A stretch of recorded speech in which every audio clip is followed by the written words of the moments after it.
You know, I've heard some wild HOA stories in my time, power trips over the color of your mailbox, furious debates about lawn height, the whole 9 yards, but what happened to me, it takes the cake. It probably breaks some kind of world record for HOA overreach and sheer unadulterated stupidity. They said my lake, my beautiful spring-fed lake that was the entire reason I bought my property, was a flood risk.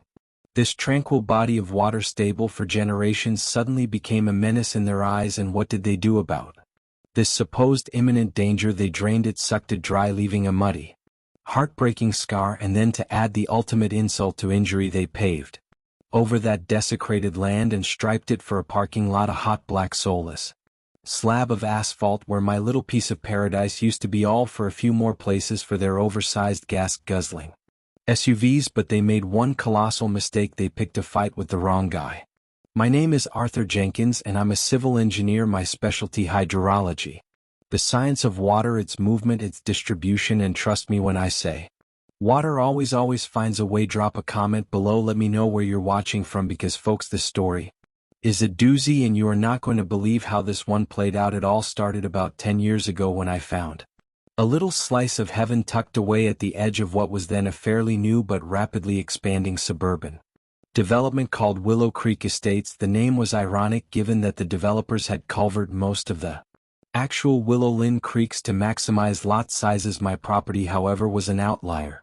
It was a 5-acre plot that bordered the development on one side, but the other 3 sides were still largely undeveloped woodland, and the crown jewel, the absolute heart of it, was a stunning 2-acre natural lake. It wasn't huge, but it was deep, spring-fed, crystal clear, and teeming with life-based bluegill. The occasional heron fishing patiently on the banks. Old oaks and maples ringed its edges, their branches dipping towards the water. It was my sanctuary. I'd swim in it on hot summer days, fish from my little rowboat, or just sit on the small wooden dock I built and watch the sunset paint the water in hues of orange and purple. The previous owner, an old fellow who'd lived there for 50 years, told me the lake had been there as long as anyone could remember, a permanent feature of the landscape. And so 50 years from Notons, from night and very as long as anyone could remember, a natural depression that collected spring water and rainfall, slowly releasing it into the subsoil, and a small, almost invisible seep that eventually found its way to a distant creek. It was, in hydrological terms, a perfectly balanced system, and natural retention and detention basin, if you will. I spent the first few years just enjoying it, maintaining the property, and generally keeping to myself. I knew there was an HOA for Willow Creek Estates, but since my property wasn't technically part of the initial plat, and I had no desire for their communal pool or meticulously manicured and sterile common areas, I paid them little mind. That, as it turns out, was naive. The trouble began subtly, as it often does. It started with Mr. Henderson, Gerald Henderson. He was the HOA president, a man whose self-importance seemed to expand proportionally with the imaginary scope of his authority. He was one of those types, mid-50s, always dressed in golf shirts a size too small, with a perpetually ruddy complexion that hinted at high blood pressure, or perhaps just chronic indignation. He drove a gleaming white Escalade, the kind that's never seen a speck of mud, and he seemed to regard the entire Willow Creek Estates as his personal thief. My first real interaction with him was when he sent me a rather officious letter complaining about the unsightly nature of the wild milkweed I allowed to grow along my fence line bordering one of the HOA common areas. I was cultivating it for monarch butterflies, a little ecological project of mine. I wrote back explaining this politely, but Henderson wasn't interested in ecology unless it involved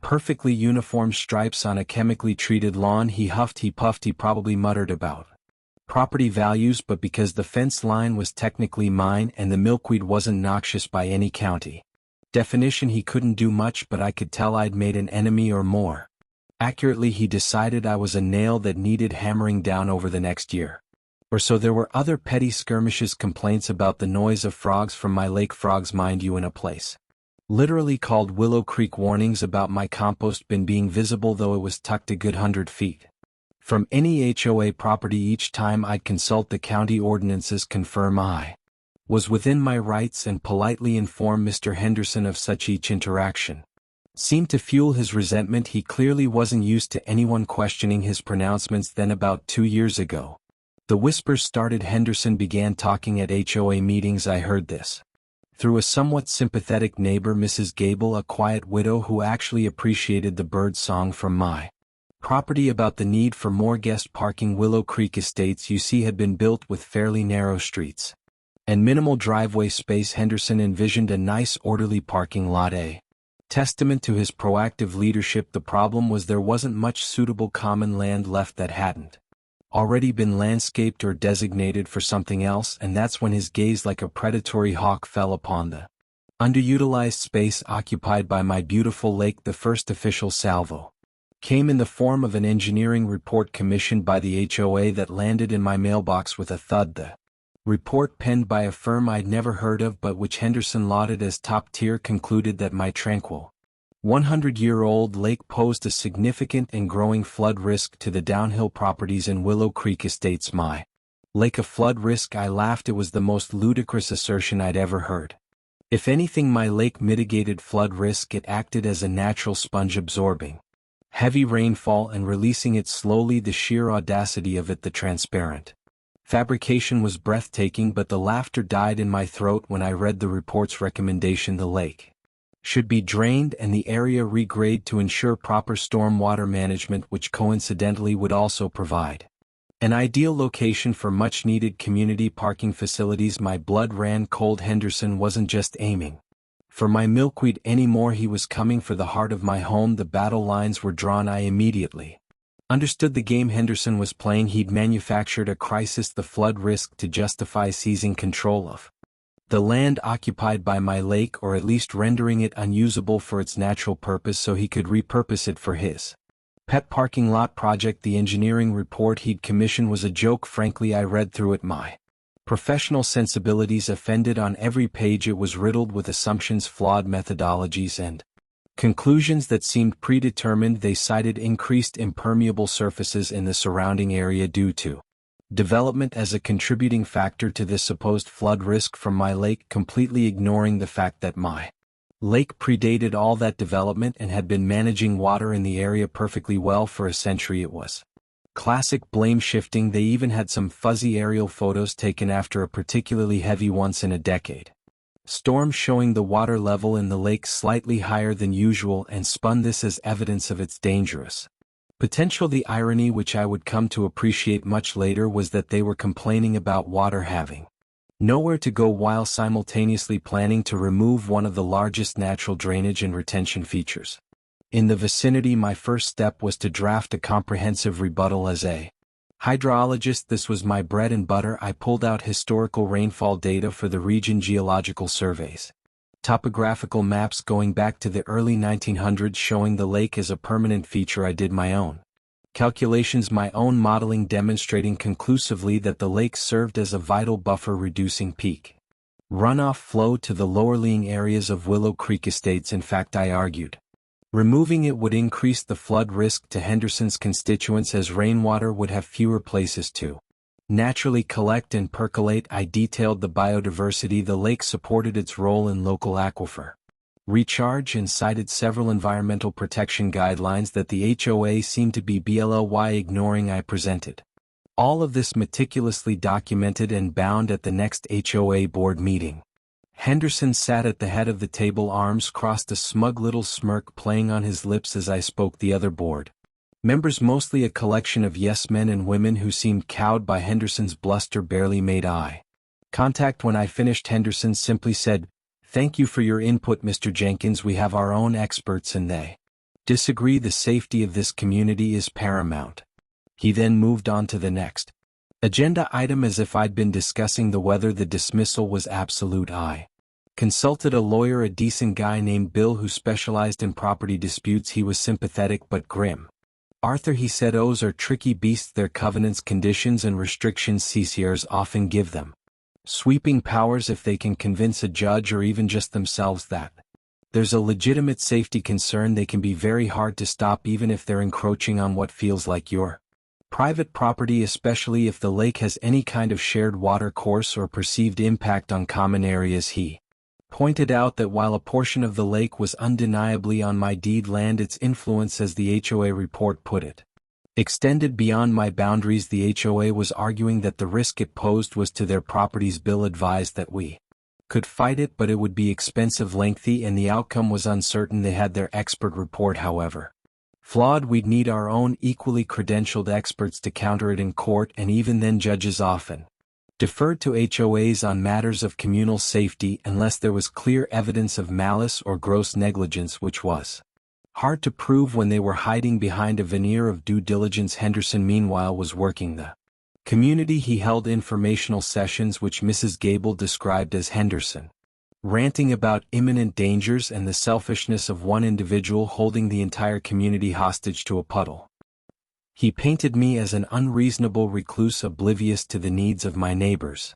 He showed glossy architectural renderings of the proposed parking lot Henderson Plaza. Some wags were already calling it complete with little landscaped islands and decorative lighting. He promised it would increase property values and solve all their parking woes. Some residents, particularly those who frequently had guests or multiple cars, bought into it. Others were uneasy but unwilling to openly challenge Henderson. The HOA voted predictably to proceed with the lake remediation and community enhancement project. I received a formal notice delivered by certified mail informing me that work would commence in 30 days to drain the lake and construct the parking facility. It cited various clauses in the HOA master plan about ensuring proper drainage and the board's authority to act in the interest of community safety. It was a declaration of war. The thought of those machines, those pipes violating my sanctuary, destroying something so beautiful and vital for something so utterly mundane and ugly, it filled me with a rage so profound it was almost calm, a cold, calculating fury. They were actually going to do it. They were going to kill my lake, and I knew with a sinking heart that the initial legal skirmishes were unlikely to stop them in time. The clock was ticking. The day the machinery arrived is seared into my memory. I woke to the rumble of heavy trucks, the guttural cough of diesel engines peeking through my blinds. I saw them, a monstrous excavator, a bulldozer, several large flatbeds carrying massive pumps and coils of thick black hosing. They were staging on the HOA common ground that abutted the edge of my lake, the part Henderson had cunningly designated as the primary access point for remediation. Henderson himself was there, naturally wearing a bright yellow hard hat that looked ridiculous atop his golf shirt. He was gesturing expansively, directing the work crew like a low-budget Napoleon. I felt a wave of nausea. My lawyer had managed to file for an emergency injunction, but the hearing wasn't for another week, and he'd warned me it was a long shot. Henderson was clearly racing against that clock, aiming to present the court with a fait accompli. A drained lake, he probably figured, was harder to undrain. I stood on my little wooden dock, a helpless spectator to the execution of my lake. The workers, to their credit, looked mostly indifferent, just doing a job. They set up the powerful pumps, the intake hoses snaking into the clear water like invasive serpents. Then, with a deafening brr, the pumps kicked into life. Water, my beautiful clean lake water, began to gush out through the discharge hoses, channeled into a hastily dug ditch that led towards a storm drain system several 100 yards away, a system designed for rainwater runoff, not the sustained emptying of a 2-acre body of water. I watched the water line begin to drop slowly at first, then with increasing speed. The edges of the lake, once gently lapping, receded, exposing muddy banks that had been submerged for decades. Fish, confused and trapped in the shrinking pools, began to flap desperately. Herons and egrets, regulars at my lake, circled overhead, uttering distressed cries as if they understood the sacrilege unfolding below. It was an ecological catastrophe in miniature, orchestrated by ignorance and arrogance. I tried to intervene, to speak to the foreman, showing him my property deeds, explaining that a significant portion of the lake bed was mine. He just shrugged, pointed towards Henderson, who was now observing from the comfort of his Escalade AC blasting, and said, "Talk to the boss, mate. I just do what I'm told." Henderson, of course, refused to even roll down his window, just gave me that infuriatingly smug smirk. The draining continued for 2 agonizing days. The water level dropped foot by foot, revealing the lake's hidden contours, its deeper sections, the old submerged logs that had provided habitat for countless creatures. Soon it was just a vast muddy depression, stinking of decaying organic matter and dying aquatic life. The springs that fed it still trickled in, creating small pathetic puddles, but the pumps quickly sucked them away. My lake was gone, and The silence it left behind was deafening. No more gentle lapping of water, no more frog chorus, no more splash of a jumping fish, just a gaping muddy wound in the earth. Within a week, even before the injunction hearing that was now moot, the bulldozers moved and they pushed and scraped, leveling the rich dark mud, filling the deeper portions with coarse gravel and construction debris. The beautiful old oaks and maples that had ringed the lake, several of them whose roots were now exposed or were deemed in the way of the parking lot's footprint, were unceremoniously felled, their venerable trunks carted off. I felt each chainsaw cut like a blow to my own body. Then came the asphalt, hot steaming black asphalt spread thick and remorselessly over the grave of my lake. Roller machines compacted it into a sterile, featureless expanse. Finally the striping machines arrived, painting sharp white lines delineating the precious parking spaces Henderson had coveted for so long. He even had a little sign erected: Willow Creek Estates Community Parking G. Henderson President, his monument to myopia. The whole process from vibrant lake to ugly parking lot took less than a month. Henderson strutted around like a conquering hero. Some residents congratulated him. Mrs. Gable just shook her head sadly when she saw me, murmuring, "I'm so sorry, Arthur, it's a crime." It was an act of profound environmental vandalism driven by petty ego and a complete disregard for anything beyond the most superficial man-made convenience. Standing there, looking at that hideous black square baking in the sun, a place that had once been so full of life and beauty, something inside me, hardened despair, began to curdle into a cold, meticulous resolve. They thought they had won. They thought it was over. They had no idea what they'd truly set in motion. They'd forgotten, or perhaps never known, the fundamental truth about water: you can displace it, you can divert it, but you can rarely defeat it. It always seeks its level, it always remembers where it wants to go. And I, Arthur Jenkins, civil engineer and hydrologist, was about to give it a little help. Remembering the weeks following the paving of my paradise were bleak. Every morning the first thing I saw from my window was that obscene rectangle of black top where my lake used to shimmer. Henderson's white Escalade was often parked in the prime spot, naturally right near the entrance, gleaming under the sun. He'd sometimes give a little wave if he saw me, a gesture of triumphant condescension. The HOA newsletter crowed about the successful completion of the project, highlighting the enhanced community amenities. I avoided my neighbors, avoided conversation. I retreated into my house, into my office, and into my thoughts. The anger was still there, a cold hard knot in my stomach, but it was now overlaid with a sense of purpose. This wasn't just about revenge anymore, though the thought of wiping that smirk off Henderson's face was certainly a motivator. This was about justice. It was about ecological balance. It was about proving a point that nature and the laws of physics that govern it cannot be so easily dismissed by bureaucratic fiat and sheer bull-headed ignorance. My specialty, hydrology, is often misunderstood. People think it's just about dams and rivers, but it's far more nuanced. It's about the entire water cycle: precipitation, infiltration, runoff, groundwater flow, evapotranspiration. It's about understanding how water moves through and interacts with the landscape, both visible and invisible. My lake hadn't just been a pretty feature, it was an integral part of the local hydrological system. It was a natural recharge zone for the shallow aquifer that lay beneath Willow Creek Estates. It acted as a massive sponge, absorbing rainfall, especially during heavy storms, and then slowly releasing it into the ground or through very gradual surface discharge. This moderated groundwater levels and controlled runoff by draining, and crucially by replacing its permeable bed with an impermeable asphalt surface nearly 2 acres in size. Henderson and his cronies hadn't just destroyed a habitat, they had fundamentally altered the water balance of the entire area. That vast sheet of asphalt now acted like a giant shield, preventing rainwater from soaking into the ground where the lake used to be. That water, which previously would have been absorbed and managed by the lake, now had to go somewhere else, and water, being governed by gravity, tends to flow downhill as it happened towards the majority of the homes in Willow Creek Estates, including Henderson's own prized property. I began my research in earnest. This wasn't about emotion anymore, this was about science. I pulled out the original topographical surveys of the area pre-development. I had copies from my initial property purchase, and I cross-referenced them with county records. These maps clearly showed the natural swales and depressions, the ancient pathways water had taken for centuries. My lake, it turned out, was the Primary collection point for a fairly large catchment area. I studied the soil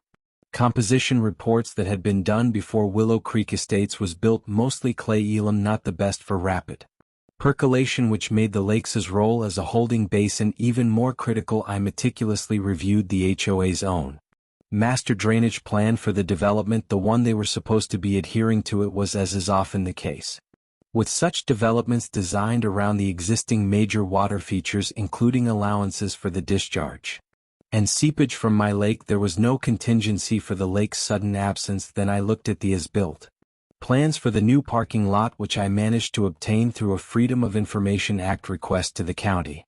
Since any significant alteration to drainage requires permits, the plans were shoddy. The grading was minimal, mostly designed to sheet flow water off the asphalt quickly, but where was it designed to sheet flow to? Mostly towards the lowest points around its perimeter, which, surprise surprise, were now directly up gradient of several properties, and also towards the very storm drains that had been overwhelmed when they pumped my lake dry. Those drains were designed for gradual street runoff, not the concentrated deluge from 2 acres of non-absorbent asphalt. My eureka moment wasn't a single flash, but a growing certainty built on data. The removal of the lake had done 2 critical things. It stopped the recharge of the local aquifer from that specific point, and it concentrated surface runoff. The water table in the immediate vicinity of the former lake would likely drop slightly initially, but the overall water table in the downslope areas of Willow Creek Estates, deprived of the lake's regulating effect and now subject to more direct runoff from the new imper's surface, was almost certain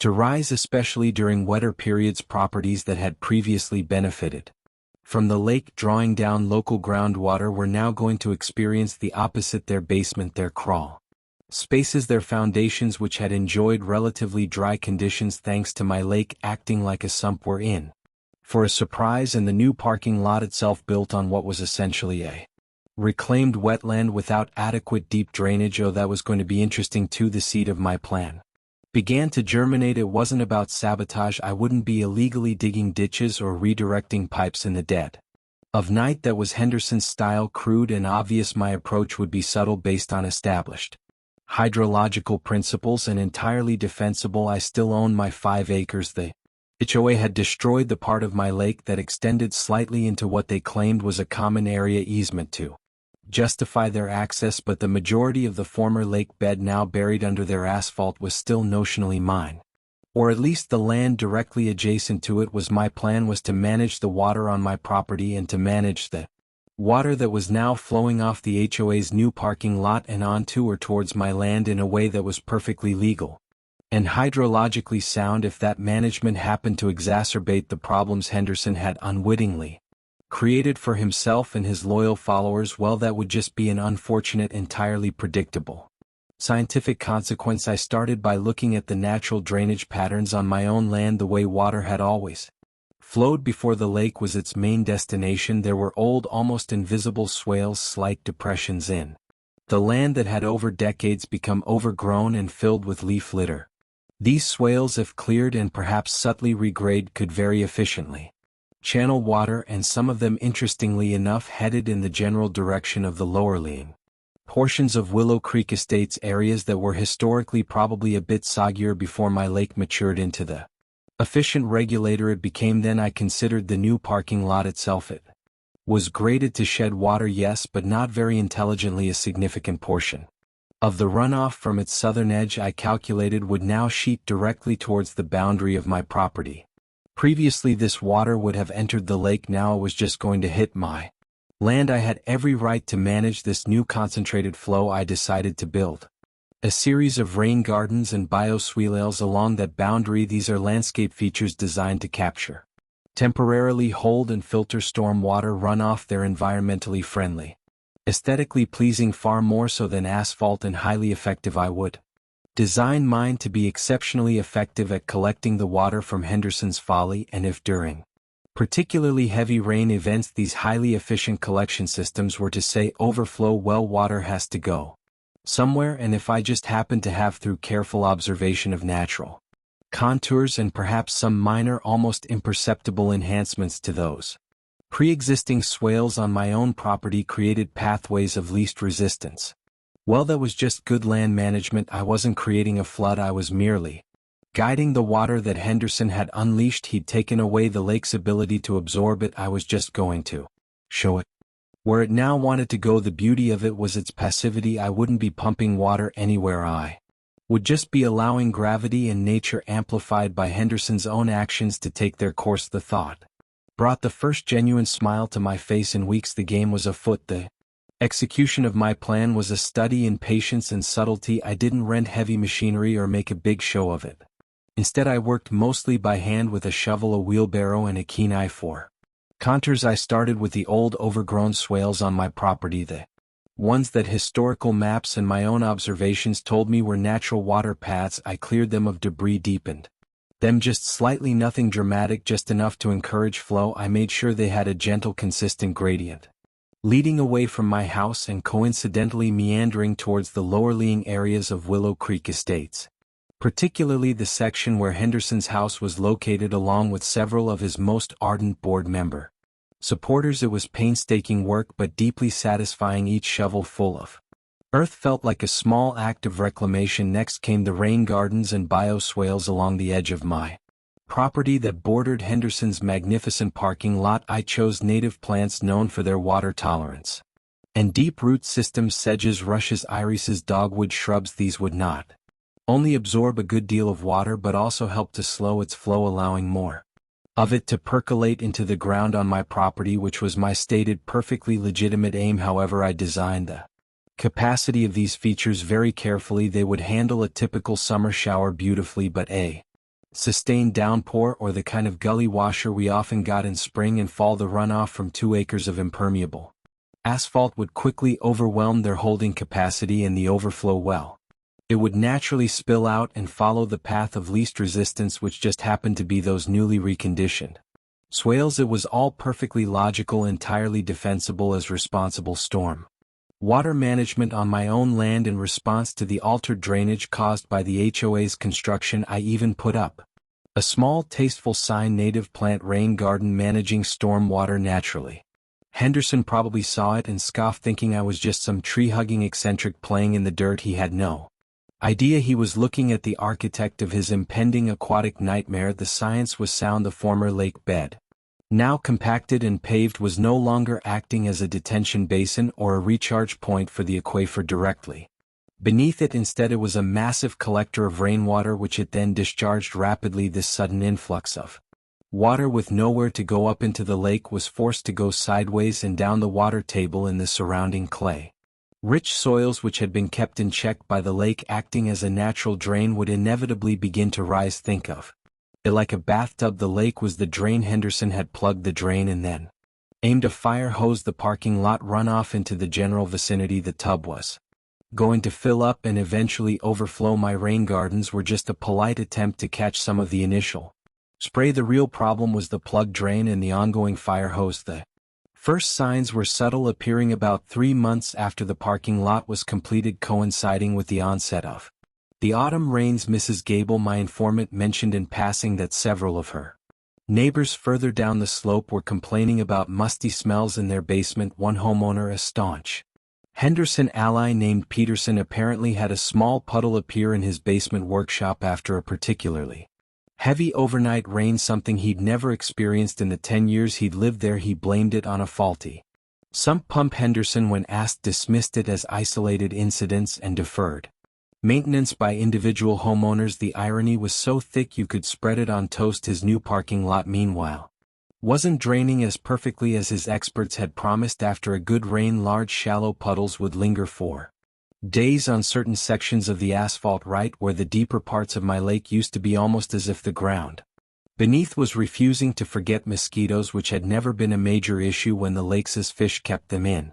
check, began to breed enthusiastically in these new stagnant parking lot puddles, and as I soon heard, in the increasingly squishy lawns downhill. Then came the first truly significant storm system of the season. It rained steadily for 3 days, not a torrential downpour but a persistent soaking rain, the kind that truly tests a landscape's drainage capacity. I watched from my window, a cup of coffee in hand, as my rain gardens performed exactly as designed. They filled with water the native plants Looking lush and happy, the runoff from Henderson's Folly sheetated across the asphalt hit the edge of my property and was largely captured, but as the rain continued day after day, the gardens reached their capacity. Water began to gently overtop their berms, spilling into the cleared swales, and those swales, now unobstructed, did their job, perfectly guiding the excess water away from my house and downhill along its ancient predestined paths. The following week, the grumbling in Willow Creek Estates grew louder. Peterson's basement didn't just have a puddle, it had 3 in of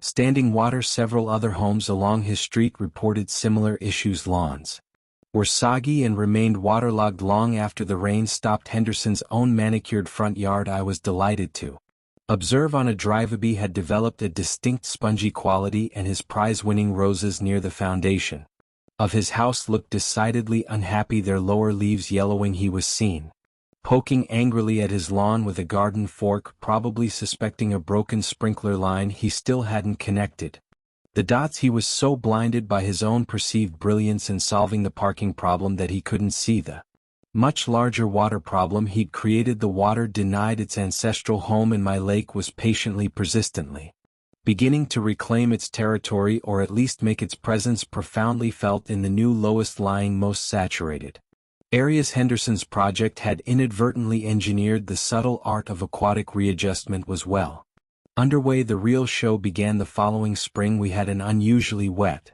March, followed by a series of those classic April downpours that can saturate the ground in a hurry. My rain gardens and swales were now well established, the plants thriving, the channels clear. The massive impermeable surface of Henderson's parking lot collected every drop of that prodigious rainfall, and with nowhere else to go, shunted it towards my property line. My systems gracefully accepted what they could, and then with equal grace passed the voluminous excess along the carefully prepared pathways. The effect on the downhill sections of Willow Creek Estates was no longer subtle, it was dramatic. Lawns didn't just get squishy, they became veritable bogs. Homeowners reported sump pumps running constantly, and then burning out. Basements that had been bone dry for years were now perpetually damp with visible mold climbing the walls. The musty smell Mrs. Gable had mentioned became a pervasive stench of mildew in several homes. Driveways started to show cracks as the saturated ground beneath them shifted.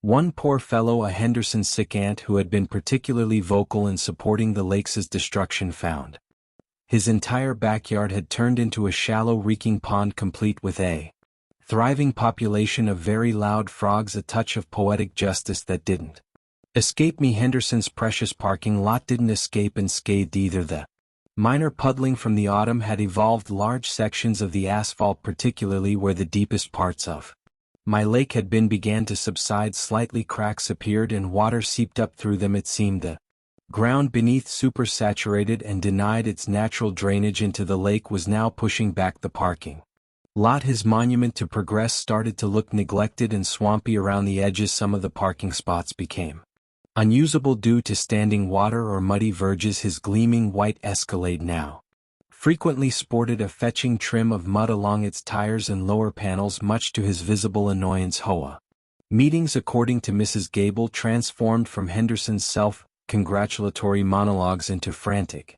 angry shouting matches. Residents demanded to know what was going on, why their properties were suddenly turning into wetlands. Henderson looking increasingly stressed and less ruddy, more of a pale clammy green. The first thought initially tried to blame it on unprecedented rainfall and aging infrastructure. He brought in a new set of experts, a different engineering firm this time, probably one that wasn't on his Christmas card list. They poked around, took soil samples, and looked very concerned. I, of course, played the role of the concerned, slightly bewildered observer. When approached by anxious neighbors, I'd shake my head sympathetically. It's a real shame what's happening, I'd say. You know, I'm no expert in these kinds of problems, but it does make you wonder about the effects of changing the natural water table so drastically. That lake, you know, it held a lot of water, in this new parking lot, well, it's a lot of hard surface where water used to soak in. I'd then gestured towards my thriving rain gardens. I've been trying to manage the runoff onto my property as best I can, but there's only so much one can do when the whole system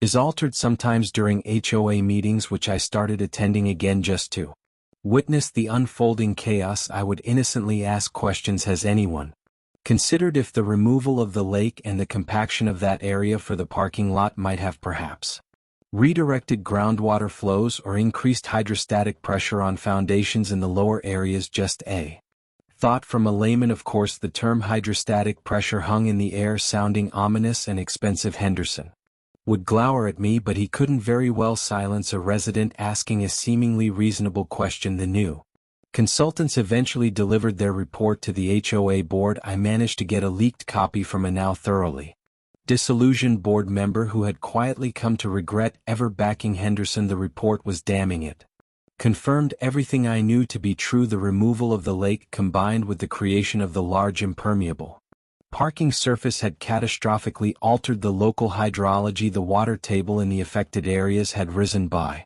several feet. The soil was supersaturated. Their recommendations were a nightmare for the HOA: extensive regrading of common areas, installation of a complex and very expensive network of French drains, and new deeper storm sewers throughout the affected parts of the subdivision, and most alarmingly for Henderson, recommendations for individual homeowners to install robust waterproofing systems, interior and exterior drainage, and multiple heavy-duty sump pumps, all at their own significant expense. The estimated cost for the HOA share of the remediation ran into the hundreds of thousands of dollars, requiring massive special assessments that sent the residents into open revolt. Henderson's leadership, once unassailable, crumbled. His house, I noted with grim satisfaction, was one of the worst affected. His basement was a lost cause, and a new permanent water feature had appeared in his backyard, stubbornly resisting all attempts to drain it. His prized roses were long dead. His Escalade was perpetually filthy. At a particularly stormy emergency HOA meeting where residents were screaming for his resignation, Henderson finally cracked. He stood up, face pale, and announced he was stepping down as president, effective immediately, citing health reasons. The room erupted, not in applause but in a kind of weary "we do" to my teen angry catharsis. The aftermath was messy, expensive, and deeply satisfying. The HOA, under new Chasen leadership, had to take out a substantial loan to begin the most urgent drainage work. The much-needed parking lot became a symbol of Henderson's folly, partially flooded for months at a time, its asphalt cracking and buckling. Many of the spots remained unusable. My property, of course, was perfectly fine. My house, situated on slightly higher ground and protected by my carefully designed swales and rain gardens, remained dry and secure. I even began a new project on my side of the old lake bed, not restoring the full lake, that was impossible now, but creating a series of interconnected ponds and wetlands, a beautiful natural look water feature that attracted birds, frogs, and dragonflies. Once more was my little piece of paradise reborn, and a constant visual reminder to Willow Creek Estates of how water should be treated. Some homes in the lowest lying areas never fully recovered and sold at a significant loss, their new owners grimly aware of the ongoing water management issues. Henderson, I heard, sold his house for a song and moved out of state. Good riddance. They paved paradise and put up a parking lot. I just gently, methodically reminded them that nature always bats last, and sometimes it brings the swamp with it right to your doorstep, especially when you've invited it by plugging its natural drain. Let me know in the comments what you would have done in my situation, or if your HOA has ever tried to pull a fast one, because believe me, I know how frustrating it can be when they think they know best, especially when they're dead wrong.